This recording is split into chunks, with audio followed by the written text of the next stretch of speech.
The safety of every Filipino remains the top priority of President Ferdinand R. Marcos Jr. This he assured as he extends his condolences to the family of a Filipina who was killed in a missile attack in Israel. Gab Villegas has the full report.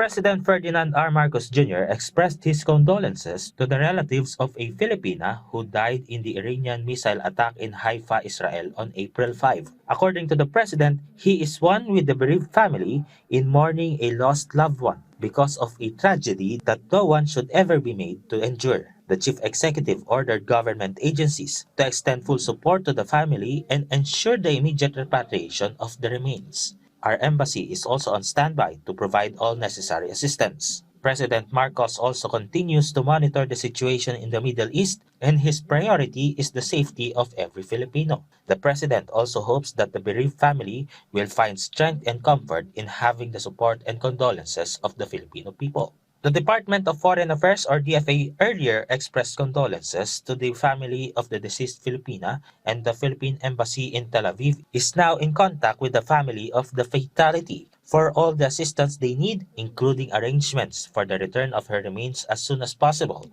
despite the current travel situation in the region. The family requests privacy so they can be allowed to grieve. The Israeli embassy in the Philippines identified the deceased Filipina as Lucille Jane Gershovich, 29 years old.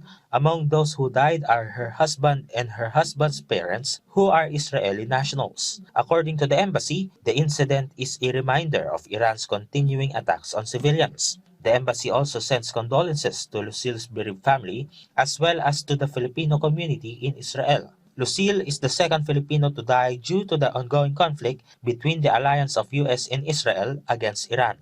Gab Villegas from the National TV Network for New and Better Philippines.